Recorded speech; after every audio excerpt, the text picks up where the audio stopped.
Good morning. I hope that you're having a good day. Uh, I have my coffee. I hope that you'll have yours as well. It's a good time to get that going and getting ready for the day ahead of us.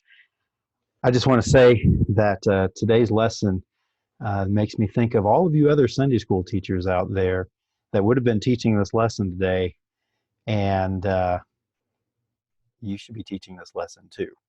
Okay, I'm just thinking you got off easy with this lesson. I'm going to be looking at Daniel chapter 11. You can see what we have on the screen here.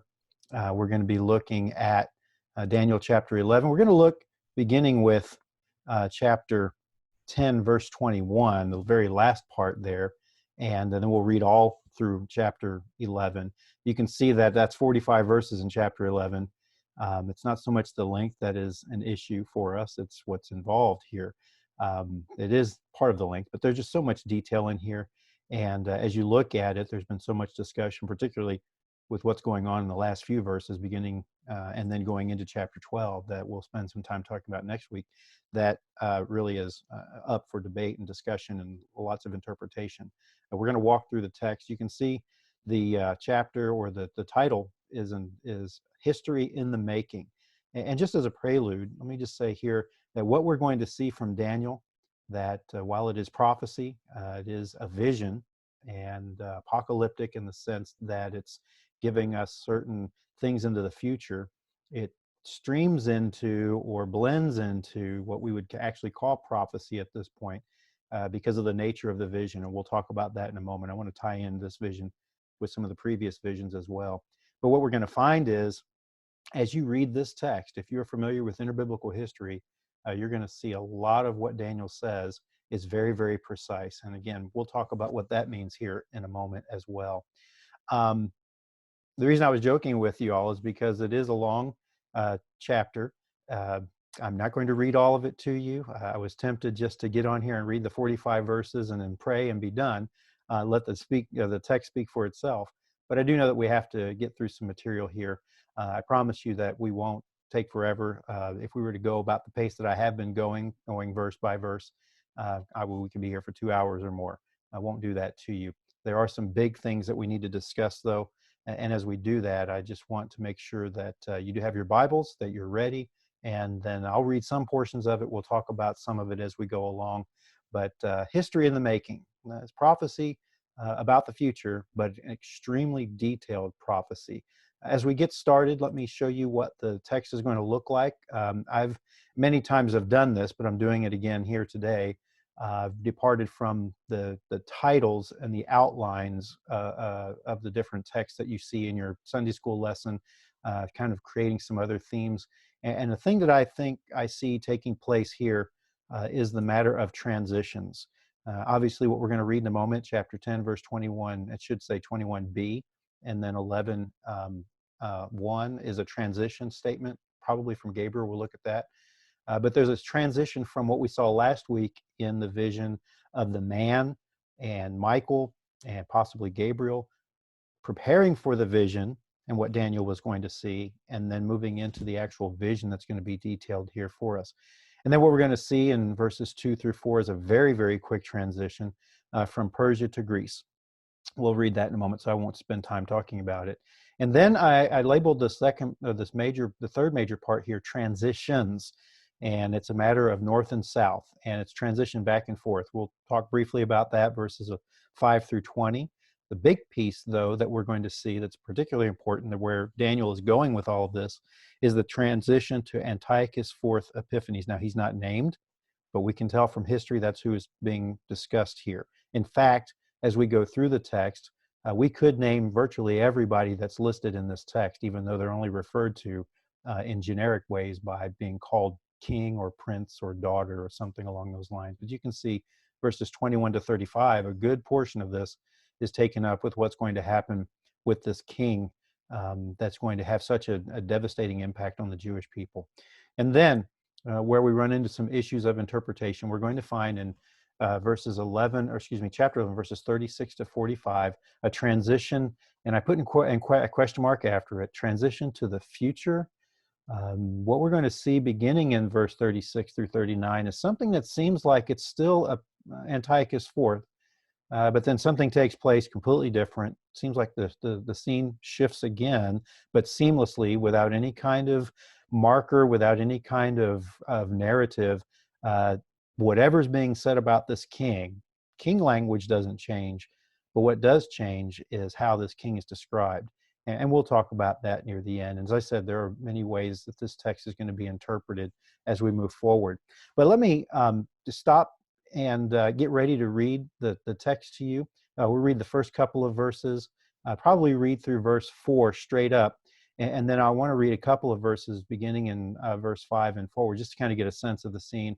And then along the way, I'll jump in and read a couple of passages here and there, just to kind of get us acclimated and get us situated with the text.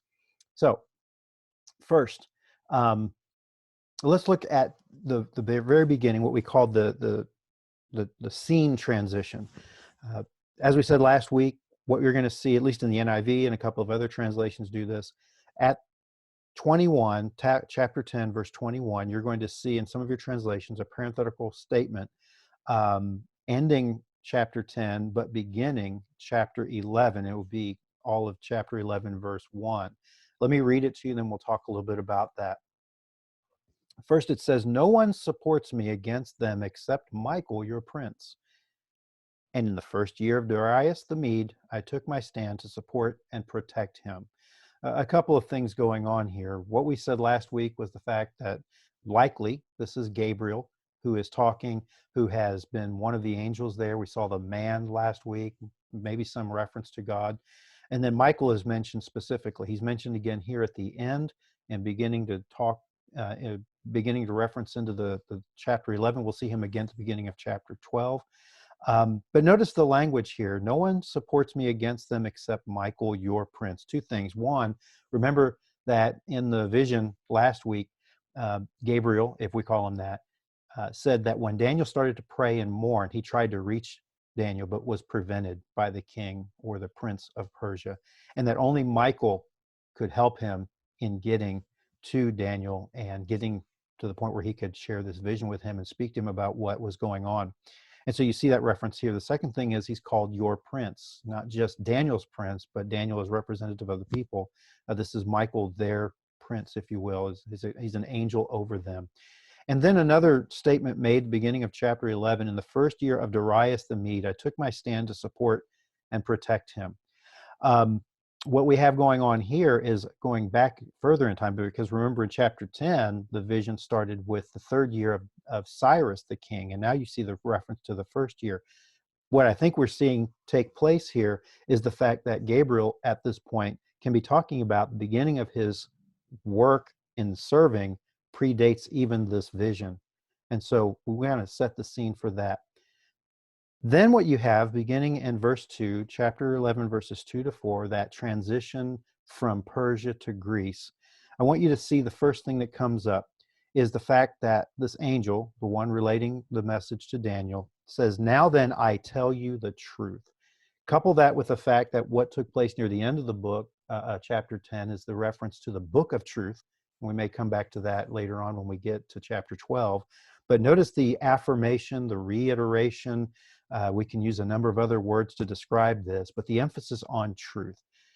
What is being told to Daniel is the truth. Now, what we're going to see at the end is Daniel being told that this book needs to be closed up. We've seen that a couple of times here. But the reference to truth is very significant here. That's been made as a reference in previous visions. It's being made here as well. What takes place then is true. And what Daniel is going to be told is something that he needs to anticipate. And again, he's hearing these things in advance, but it's true. Let me jump ahead real quick and let me read these verses to you. And then I want to make a kind of a connection between the previous dreams and visions with this one. The angel says to Daniel, 3 more kings will arise in Persia, and then a fourth, who will be far richer than all the others. When he has gained power by his wealth, he will stir up everyone against the kingdom of Greece. Then a mighty king will arise, who will rule with great power and do as he pleases. After he has arisen, His empire will be broken up and parceled out toward the four winds of heaven.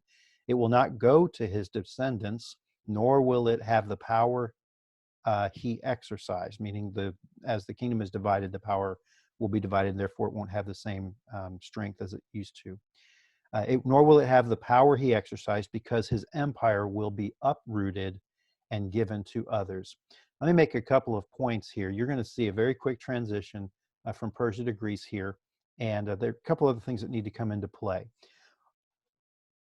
When we look at this vision, we need to recognize that Daniel is making specific reference here to Persia and Greece. We've seen that in previous visions where the angel has given an interpretation and has let Daniel know what's taking place. Of course, in previous visions, we've seen this. We're told some basic general information, but we're not given specifics. And I made a comment to that effect a couple of visions ago, if you will. We said, well, he interpreted it, but you're still left with going, well, what does that mean?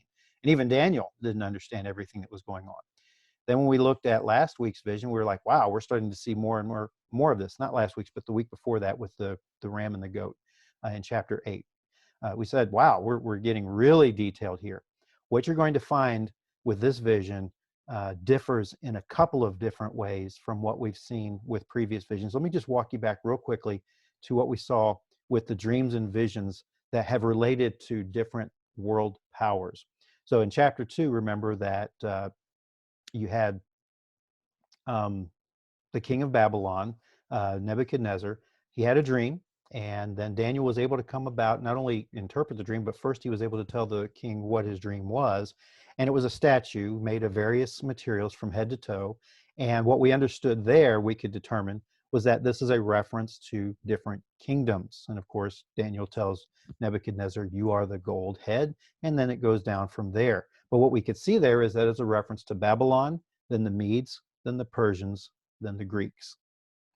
A few chapters later, chapter 7, when we entered into the main part of the section on visions that Daniel is having, we have the first vision that he has is of the four beasts coming up out of the sea. And those four beasts, again, represented four kingdoms: the Babylonians, the Medes, the Persians, and the Greeks. You see a theme here. Some have suggested perhaps the fourth beast might be Rome. That's debatable. I think with what we've been seeing up to this point, this vision is going to give a hint that Rome is involved as we look at Antiochus later. But what we're going to see here, I think, is a consistency with the reference up through Greece. Then in chapter 8, we saw the vision of the ram and the goat. And that, what we saw take place there was a specific reference to Persia and then the Greeks coming in. I say the Greeks, Alexander the Great as the leader of the Greek armies come in, and as the goat defeats the ram. Okay. And so what we see here is a shift in time. Babylon, then the Medes and the Persians, and then Greek. After a while, you don't see the Babylonians in the visions anymore. We've moved from Babylon to Persia. And so that's what you're seeing take place here. And then in this vision, you see the Greeks and the Persians again, although this time what's going to happen is you're going to see a lot more detail. You're going to see what takes place to the Greek Empire, which is hinted at in the previous reference to the goat that had all these different horns. And I'll make reference to that in a moment as we look at some of these texts. But what you're seeing is a lot more detail with what took place in the Greek Empire. But there's another difference. So we've gone from general references to empires and kingdoms to what we're going to see here in very specific order, detailed with people. But that leads me to the second difference. All these other visions and dreams were of statues and animals. They were very, very cryptic in many ways. We're told that we're eventually told that they represent these kingdoms and people. The one thing that sets this vision apart from all the others in terms of what Daniel sees is that in this vision, kings are represented by kings, people are represented by people. There aren't animals in here. And that sets this prophecy apart from the other apocalyptic narrative. We want to keep apocalyptic, but when we get into this text, well, I think it's still an extension of that because we see what took place in chapter 10, and this is an extension of that. What we're seeing in this text, though, is actual people. We're seeing very specific people mentioned. And so I want you to keep that in mind as you move forward. The other thing is, just from a narrative standpoint, just from a historical standpoint, know again where we are in the narrative. This all took place beginning in chapter 10 with the third year of the reign of Cyrus. So we're looking at 537, 536. Some might say 535, depending on how you want to count those 3 years in there. We know that Cyrus defeats the Babylonians in 539. He gives his decree to allow the Jews to go back to their homeland in 538. So we're looking in a couple years after that. But one of the things we're going to see here is that as Daniel received this vision, and we hear about what takes place with these kings of Persia followed by the king of Greece, is the fact that time is passing into the future. Daniel is seeing into the future what's going to take place, and it's considerable. We're talking a couple of centuries now. And then time is going to pass pretty quickly when we look at the division of the kingdom, as we'll see into the north and south in a moment. But we are seeing very specific kinds of things given to us. But I want you to see the time frame. This is in the 530s, I'll say the late 530s, mid 530s. But what Daniel is going to be relating to us, by the time we get to the end of chapter 11, we're going to be talking about something that takes place in the middle of the 2nd century, at the latest, historically speaking, of 164 BC. So he's seeing several centuries here, and I say several, like at least 2 to 3 centuries up into the future. So bear that in mind. Real quickly then, going through the text, we're told that there will be 3 kings of Persia, then a 4th. The question is, how accurate is that? Because it's very clear that from the time of Daniel in this vision to the end of the actual end of the Persian Empire, there were several kings of Persia, not just 4. What some have suggested is the fact that there are the 3 immediate successors to Cyrus, and then a 4th one later, at some point later.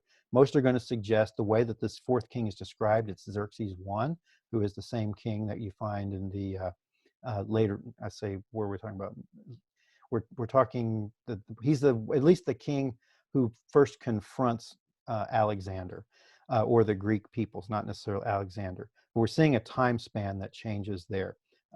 Clearly, even Xerxes wasn't the final. Xerxes I wasn't the final king of Persia before Greece came in and defeated the Persians. Tremper Longman, in his discussion of the book of Daniel, suggests there might be a parallel to this language we find in the other prophets with regard to God's judgment for 3 sins of, Damascus, even for 4. And so there's a kind of a poetic nature here. And the point is not so much that it's specifically a 4th king, but the completion.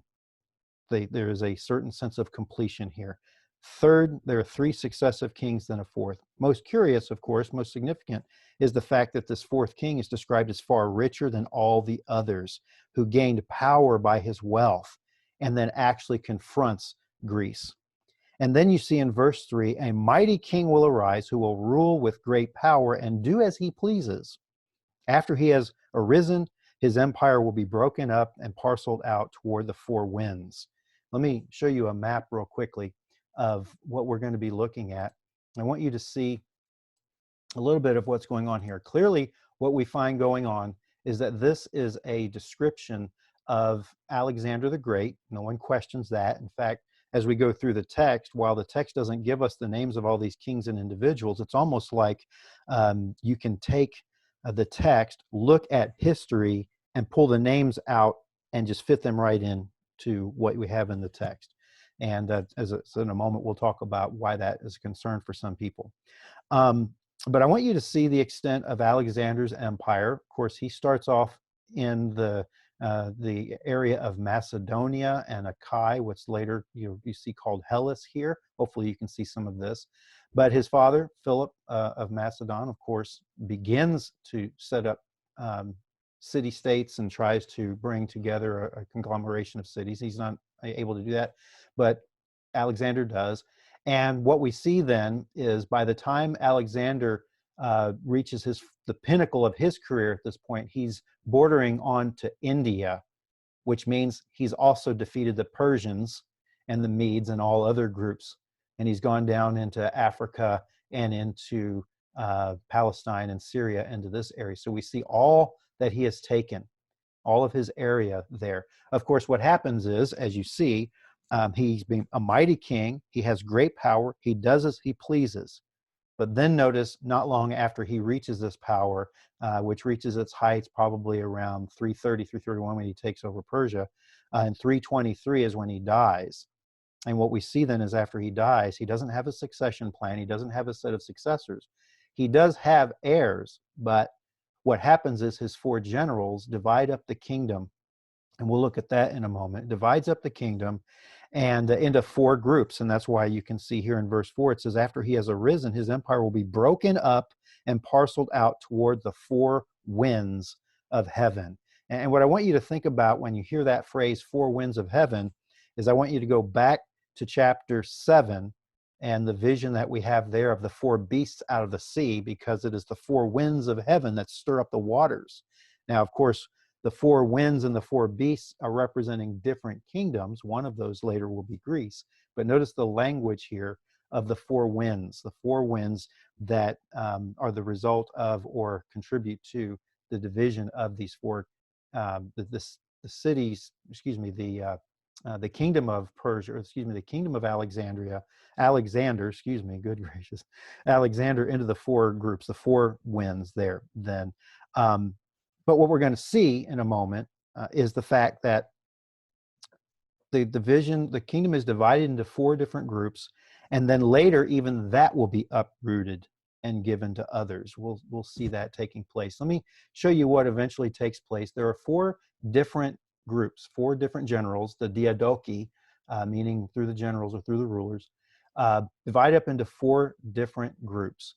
You're going to see Cassander and Lysimachus that will rule over Macedonia and Achaia, Greece proper, and then over Asia Minor. And then the larger kingdom of the Seleucids, which is going to be called Syria, or the Seleucids, is going to cover not just what you see in the green here, but also all the way going over to what Daniel had, or what Alexander had into the east going into India. And then you see the Ptolemies take over. Originally, they take over not only Egypt, but part of Palestine. That includes Jerusalem and Judah and that region there. We'll talk about that moving forward. But what we're going to see then is that as we get into the text, there's going to be the battles that take place between north and south. And so what you see here are the Seleucids in the north, the Ptolemies in the south. This is going to be significant because that's the only way they're referred to in the book. What I want you to think about is the fact that as great in power and might as Alexander was, he's referenced here in a verse. His kingdom rises and falls and is divided in a flash. And part of that is the fact, of course, that it may speak to the fact that, all human empires are going to be a flash in the pan, so to speak. But it also shows that what Daniel is doing here, or at least the vision that Daniel receives, is moving very quickly into what's going to take place in this region. What's going to take place in Judah and Jerusalem, and in this region we're going to call it Palestine for now. And that is because by this time, we mentioned last week, that the Jews have been allowed to go back, and what Daniel is doing is he's got a prophecy that deals with the people as they are going back into the land and what will happen to them in the course of their history because of the division of this kingdom. Well, let me just read a couple of verses into chapter 5 or chapter 11, verses 5 and following, and then we'll work our way through the text and bring up the highlights that will kind of bring it all together, because I know that we don't have time to cover every little detail here. What I want you to see beginning in verse 5 then is what you're going to have is this transitions, and I said transitions north and south, verses 5 to 20. Let me just read a few verses here. What takes place after the division of Alexander's kingdom into the four groups, the two major groups that are significant for us in this lesson are the Seleucids in the north and the Ptolemies in the south. It says, verse 5, the king of the south will become strong, but one of his commanders will become even stronger than he and will rule his own kingdom with great power. After some years, they will become allies. The daughter of the king of the south will go to the king of the north to make an alliance, but she will not retain her power, and he and his power will not last. In those days, she will be betrayed together with her royal escort and her father, and the one who supported her.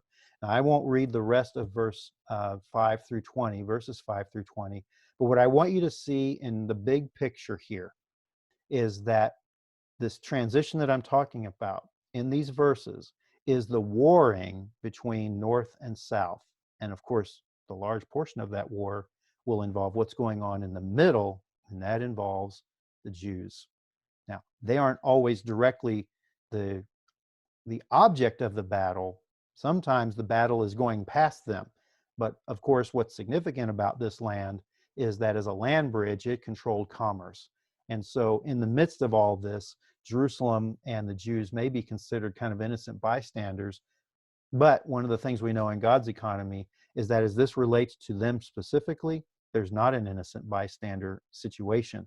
What Daniel is doing as he relates this vision in his book to those that would read it later is they are right at the heart of what's going on. And in fact, God has a plan for what's going on. And what we're going to see is how all of this builds up to have a direct impact on them from a very significant enemy. But as you read verses 5 through 20, I want you to see all of the going back and forth. The king of the south attacking the king of the north, and the north and the south going back and forth in battle. At one point, we already read the king of the south, one of the kings of the south sends his daughter to be married to the grandson of one of the kings in the north to strike an alliance. That doesn't last very long. Sometime later, you're going to see a king of the north send his daughter to the south to wed so that there could be an alliance, and that doesn't last. And what I want you to see in summary of what we have with these kingdoms is a historical overview. And I want you to look very briefly at this. I'm not going to leave this up on the screen very long, but what I want you to see is this is in some way a summary of verses 5 through 20 and even into 5 through 21 and following. But you have the various Syrian wars taking place, and you can see all the names of the leaders that are listed here. And just know that as you're reading verses 20 to 25, there is this back and forth, back and forth. At one point, the north defeats the south and takes Jerusalem, but they get it back. But later, as we'll see beginning in verse 21, that Jerusalem is taken and is kept by the north. But what you're seeing here throughout this time period is all of the back and forth, all of the battle between north and south. And so, one of the ways I've looked at this in the past is Jerusalem is kind of like the net on a tennis court, and all the volleying back and forth. Eventually, Jerusalem and the Jews become the pawn, if you will. They become the object of this battle, and that becomes particularly significant when we look at Antiochus the Fourth. And so, what you're seeing here in verses 5 through 20 is covering a long period of time in rapid succession, but scholars have looked at the history here, and as I've said, you can look at the text, and if you know the history, and I've given you a snapshot here, you can see that we can just we could pop names into where it says king of the south, king of the north. We can see this daughter, that daughter. We can see this prince, that son. The specific names are given to us there.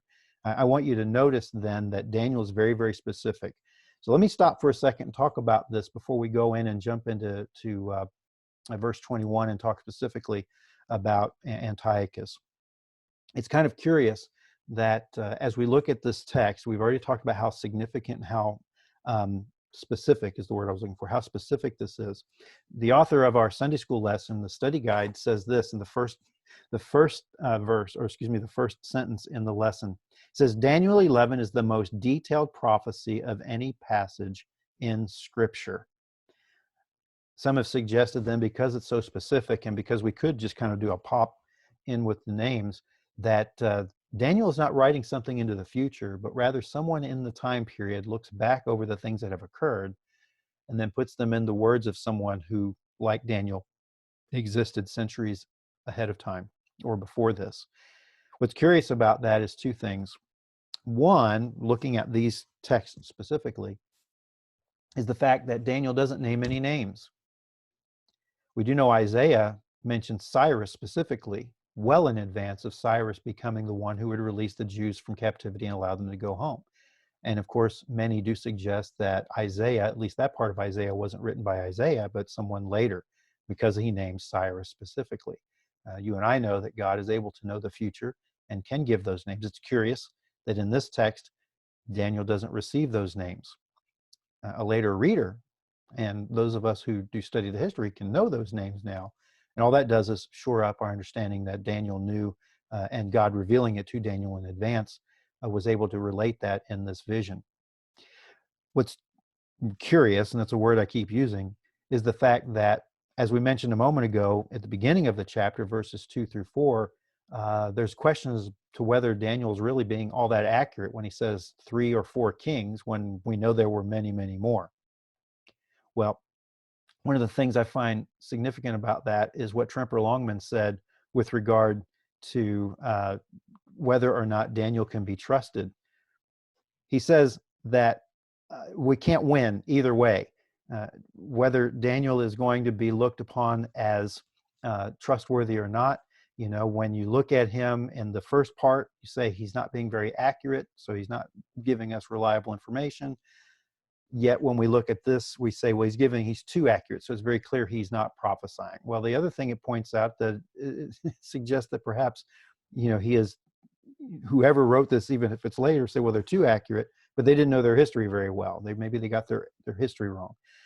Well, as we looked at, we recognize that Daniel and the vision that's being presented to him has a specific goal. The goal isn't to be at this point so precise in the vision about the kings of Persia, rather to get to the point where we see Greece took over. And then what we see as time gets closer to Antiochus Epiphanes, we have a very specific discussion, but not giving the names. And I do find that curious. I mean, if God is going to be that specific with Daniel, why didn't he just give him names? I can't tell you the answer to that. I do know, though, that in certain Akkadian apocalypse, they do similar things. And the point there is not so much that Daniel is stealing from the Akkadians, but certainly he's aware of that genre and is able to relate that information in a similar way, where these kinds of stories or these prophetic words about the future are given very specifically, but not naming any names. Well, one of the things you see moving forward is the fact that there's a progression of kings, the battle back and forth, and then the text lands in verse 21 with a reference to the king that will come and basically be the king that is most significant in relationship to the Jews. Before we get into that, I want to read just a portion leading up to that, because there's a hint of what's going on in the battle between the north and the south, and it leads us into this verse. Verses 14 through 16, it says, "In those times, many will rise against the king of the south. Those who are violent among your own people will rebel in fulfillment of the visions, but without success. Then the king of the north will come and build up siege ramps and will capture a fortified city. The forces of the south will be powerful to resist. Even their best troops will not have the strength to stand. The invader will do as he pleases. No one will be able to stand against him. He will establish himself in the beautiful land and will have the power to destroy it." One of the things I wanted to read there for you is a couple of things. One, doing as he pleases. That sounds very similar to what we saw in the language with the ram and the goats previously. No one will be able to stand up against him. It sounds similar to what we see with the reference to Alexander the Great. But one of the things we see here is a reference to the beautiful land.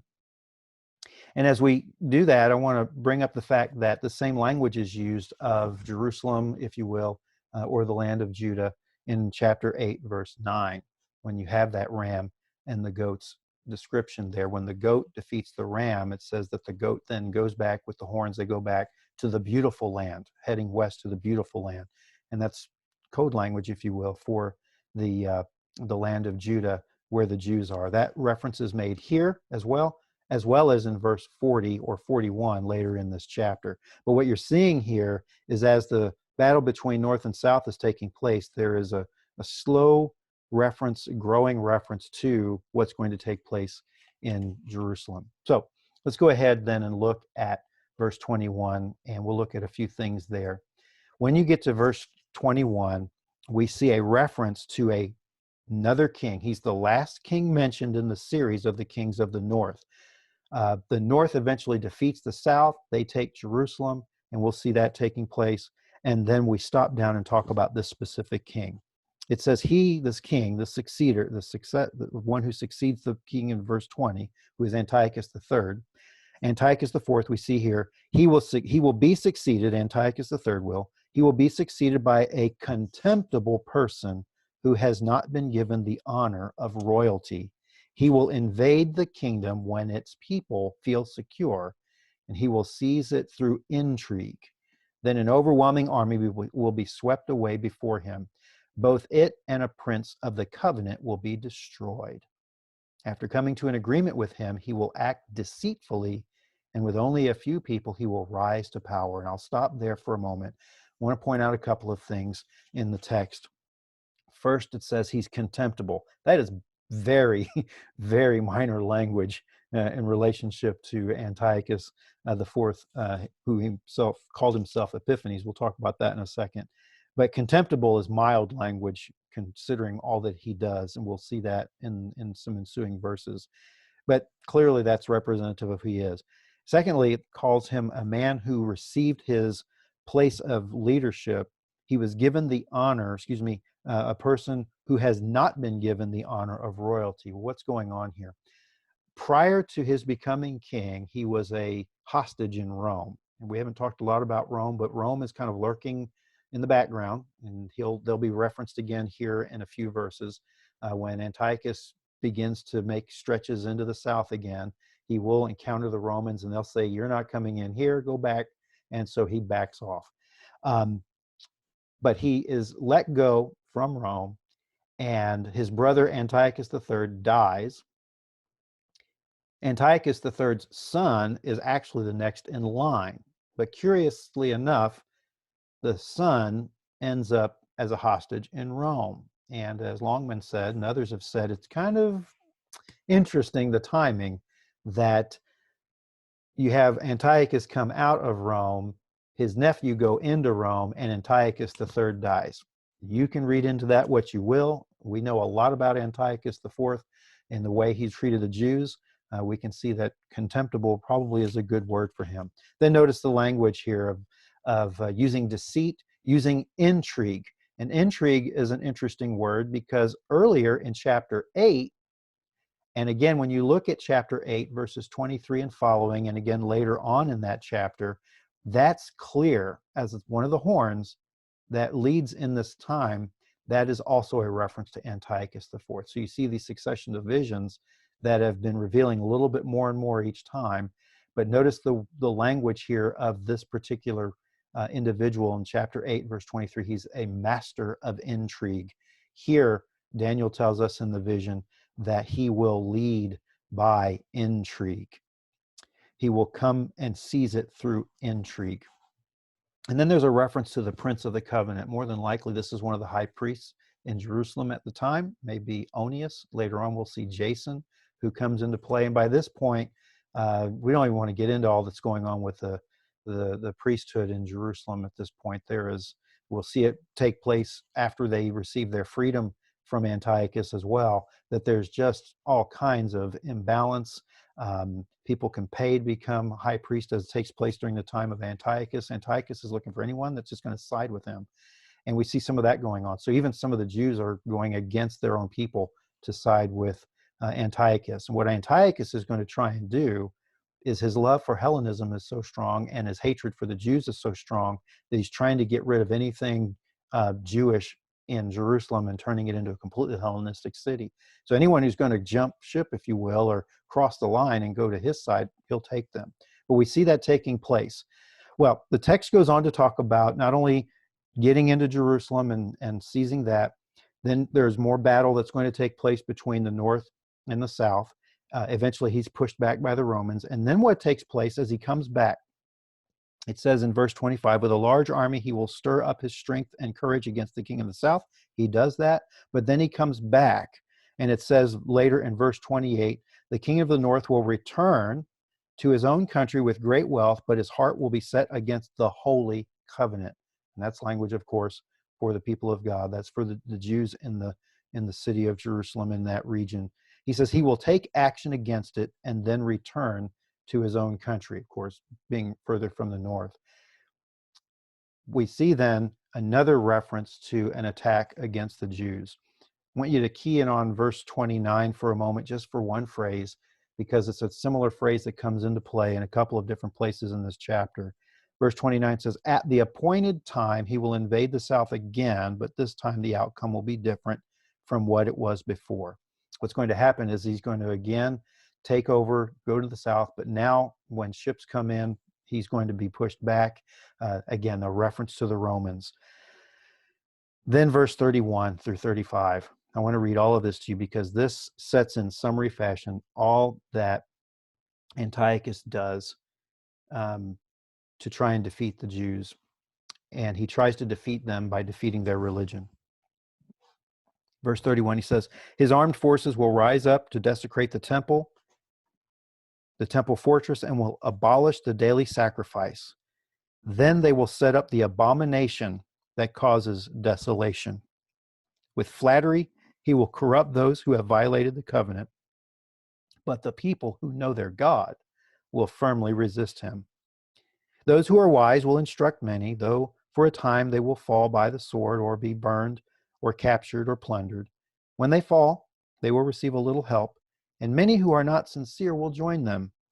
Some of the wise will stumble so that they may be refined, purified, made spotless until the time of the end, for it will still come at the appointed time." So working backward from the text, again, the reference to the appointed time, but now there's a transition that may be coming into play. This is a specific historical circumstance in the 160s BC, but the time of the end is not so much the time of the end of this fight between Antiochus and the Jews, although that's part of it. There's a hint there that something more is coming into the future. This again is very summary of what Antiochus did. Antiochus stole the temple tax. One of the things he did is he knew that there was a moneymaker there that he can use for his own purposes, because people would give their tithes and offerings to the temple. He would steal that. The other thing is that he began to use the temple as a means to worship his own gods. He was a fan of Zeus, and so he set up, someone suggested a meteor or some kind of meteorite in the temple representative of Zeus. And then, of course, what's often referred to as the abomination that causes desolation is not only the setting up of Zeus in the temple, but also then sacrificing pigs on the altar. And of course, you know from your history of the Old Testament that pigs were unclean animals. These were not animals to be eaten. They were not animals to be sacrificed to God. And so you can see the ultimate reference, ultimate expression of that blasphemy against the people of God, and really representing a blasphemy against God. We'll see that brought out in a little bit more detail in a moment in the last part of the text.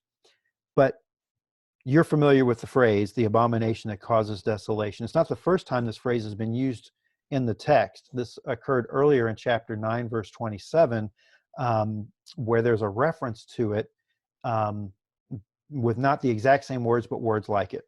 And then you see that language again in chapter 12, verse 11. But most of us are going to be most familiar with the fact that this is the exact same language that Jesus uses in the Olivet Discourse in Matthew 24, verse 15, and then Mark 13:14, which is the parallel passage there. And I think what Jesus is doing is he's using what's taking place here historically as a reference then to describe what's going to take place in the future.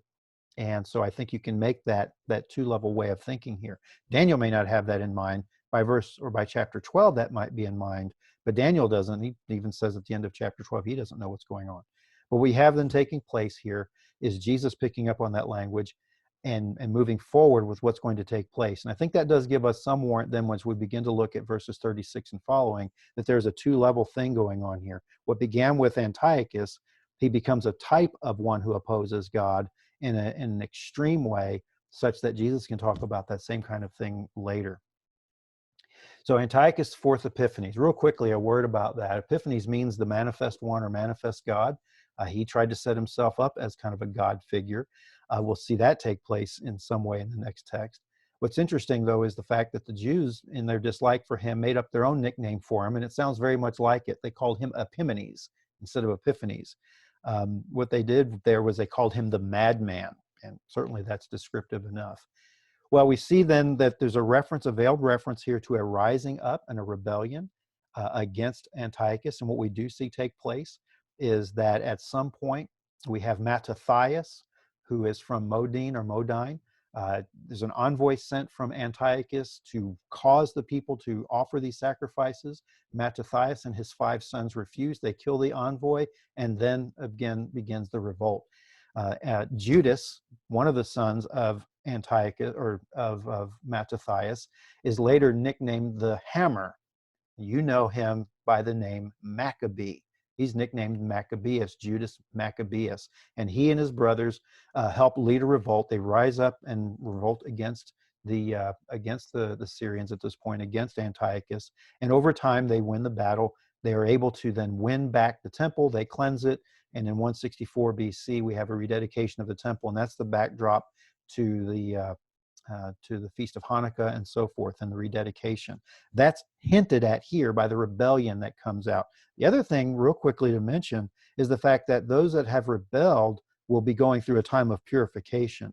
And so while this may not be an action of judgment, we've seen the exile in the past as an act of judgment by God against the people. We don't really see what's taking place here by Antiochus as God's instrument of judgment against the Jews at this point. That's not what's taking place here. This is something totally different. However, it did reveal some of those that were not faithful, and so that became a time of cleansing and purification. Well, real quickly, we need to bring this to a conclusion, so let's look at verses 36 and following. Here we see the reference to the king, and then in verse 36 it says, "The king will do as he pleases. He will exalt and magnify himself above every god and will say unheard of things against the God of gods. He will be successful until the time of wrath is completed, for what has been determined must take place. He will show no regard for the gods of his ancestors or for the one desired by women." Some suggest that may be the god Adonis. "Nor will he regard any god, but will exalt himself above them all." At this point, many suggest that we're still seeing Antiochus, and this seems to be characteristic of his attitude. But then as we move forward, they're going to say, wait a minute, some of the things that are being described now never took place in history. Everything we've read up to this point, we can pinpoint specifically in history, but what's about to be said was never true of Antiochus, so what's going on? Verse 38 says, "Instead of them, he will honor a god of fortresses, a god unknown to his ancestors. He will honor with gold and silver, with precious stones and costly gifts. He will attack the mightiest fortresses with the help of a foreign god and will greatly honor those who honor him. He will make them rulers over many people and will distribute the land at a price." And then what really comes into play is verses 40 to 45, where this is where even scholars like those who authored the IVP Background Bible Commentary say, with regard to verses 40 through 45, there is no historical sequence corresponding to that which is laid out in these verses.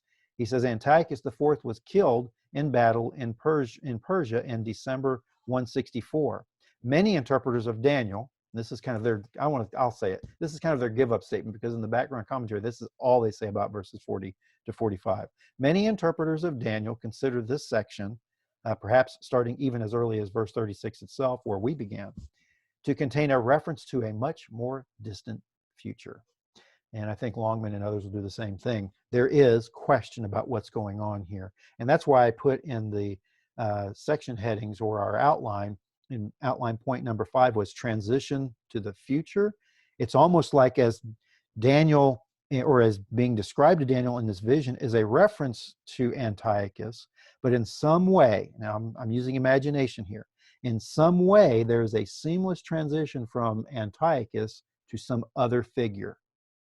I'm not going to get into all the details about that figure. Many do that. I'm going to let them do that. But I do think that there's a sense in which what we see, even if there's not this transition, Antiochus is still a type of that which is, and that one who is antagonistic toward God, who opposes God and his people. Some will call him Antichrist, and that's language that's used later in the New Testament. But notice then what takes place here in verses 40 through 45, and we'll conclude. At the time of the end, and this is another reason why some suggest that what we have here is a reference to shifting out of historical When I say historical, I mean from our perspective. For Daniel, it's still future. But shifting out of this worldly realm into another one. And there's warrant for that in some respect, because remember in chapter 10, there was the different princes of the different regions, and you see that language suggesting that there's more than what's going on in the physical level or on the natural realm. At the time of the end, the king of the south will engage him in battle, and the king of the north will storm out against him with chariots and cavalry and a great fleet of ships. He will invade many countries and sweep through them like a flood. He will also invade the beautiful land. There it is again, the land of Judah and Jerusalem.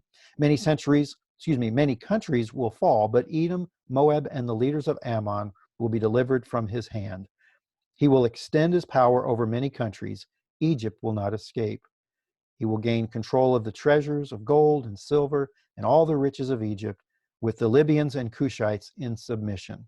And all of this language here is suggestive of the fact, or what leads people to say that this couldn't be Antiochus. He never did any of this. So what's going on here? How I say it this way? How literal is what's going on here? Is this symbolic in something of something else later? Verse 44 to conclusion. But reports from the east and the north will alarm him, and he will set out in a great rage to destroy and annihilate many. He will pitch his royal tents between the seas at the beautiful holy mountain. Yet he will come to his end, and no one will help him. Again, seems to be a transition from a natural king in Antiochus IV, who was, up until that point, the most vicious enemy of the Jews, to another kind of figure, such that Antiochus becomes a prefigurement of that. And I think there's warrant for that. I just don't think there's time or warrant for me to get into all the other speculations about when all this will take place. This is where you're going to see lots and lots of charts that you're going to see overlapping this with the second coming of Jesus and so forth. I think for Daniel, and this is what I want to bring up for us, for what Daniel's doing, I want you to think about being a Jew in the interbiblical period, reading this after it's happened, affirming that God knew the future, and they are now seeing it unfold. I've got a few things I want to say. I've got one thing to put up on the screen at the very end, but I want to just say these things real quickly to you. The fact of the matter is, timelines and interpretations about this passage and other prophetic passages abound, so tread carefully. There's no shortage of all those charts out there.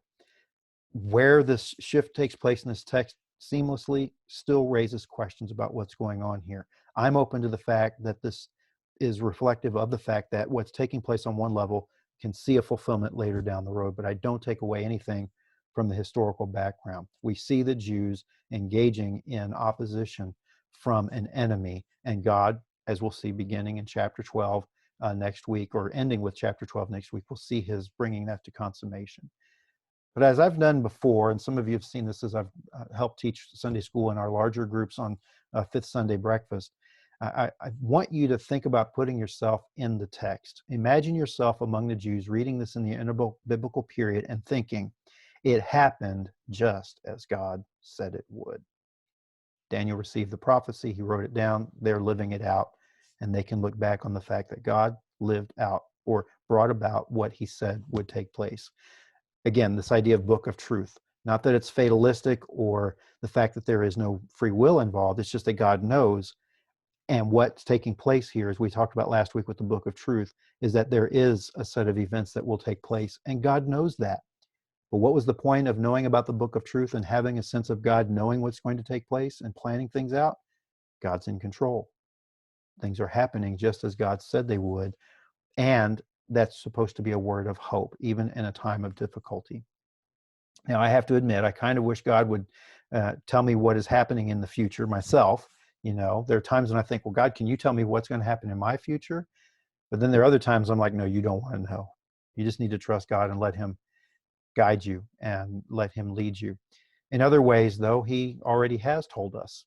We do know that Jesus is going to come back. We do know that in the end, God wins. And I know that sometimes is cliche language for us as Christians. We joke and say, we've read the back of the book, we win, or God wins. So we do know, we do have that hope. We do know that. Paul talks about the second coming of Jesus. The New Testament talks about that. We have that hope in us. While we know the the distant future because of Christ's coming, and that distant future could be as soon as tomorrow. The fact of the matter is, knowing what will take place should put us in a position of aligning ourselves to live in light of what God wants us to be. He wants us to live recognizing that He is in control and that He's with us. The other thing is, and this is kind of a side note, and it's kind of a shout out to our pastor, Dr. Spivey, we need to study history.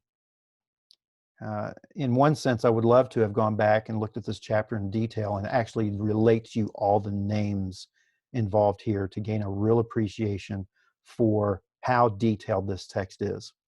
And so I would challenge you to go back and look at the text, go back and look at your Sunday school literature.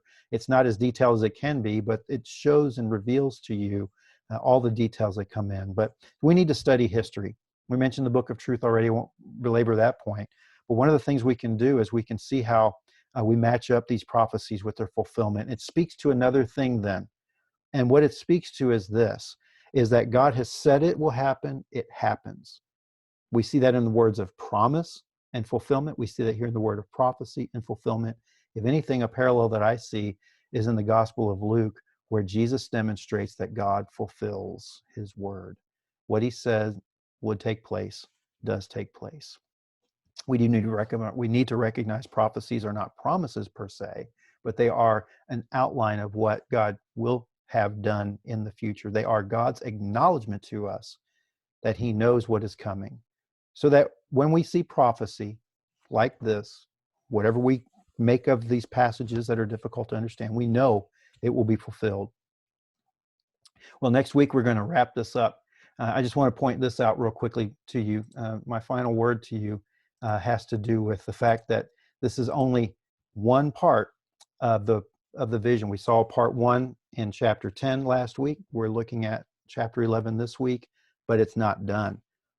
We see here in verse 45 that this king will pitch his tent between the seas at the beautiful holy mountain, and then we're told that he will come to an end. No one will help him. What we're going to see then in chapter 12 is the fact that this vision isn't over yet. There is still more to come. We have a little bit of a hint here. Well, we have more than a hint. We have affirmation of what's going to take place. What's going to happen, though, is the fact that we're told how that's going to take place.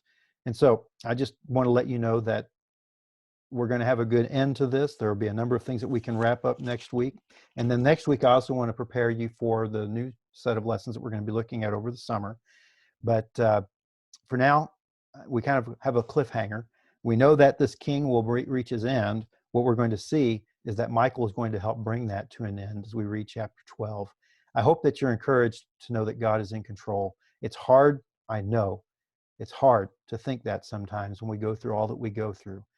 But as I've said on many occasions, God has a track record of faithfulness. He has a track record of bringing about what he said will take place and fulfilling his promises and his prophecies. And I want that to be a word of encouragement to you. We'll wrap this up next week when we conclude with the final vision, final scene in the vision, and then just kind of bring about some other application to this text. Let's stop there. Hope that you will prepare your hearts for worship as we get ready to do that soon. And I'll look forward to being back with you again next week. Let's pray. Father, we thank you for this day. As we read Daniel, there's so many things that trouble us because they troubled Daniel. But we know that as this vision is being unpacked to him, we see that you're very specific here. You went from revealing things to him in the form of statues and animals to actual people. And we thank you that we can look back on history and see how you have fulfilled these very specific prophecies. We've seen how you knew the future and how you were able to relate that to your people. I just pray now that as you have spoken through your son and who your son has spoken to us about the future, that we will just trust and see how you unfold these before our eyes. We look forward to knowing you in an uninterrupted, without barrier, that we can know you in your fullness. We just pray right now that you'll guide us each day until that day comes. We thank you for your spirit that gives us a hint of that. It's a seal of promise to us. It's a down payment for us. He is. And I just pray that you'll help us daily to live for you, knowing that you are a person, a God of your word, We thank you and love you and praise you. All this we ask in Jesus' name. Amen. Very good. I will look forward to seeing you very soon.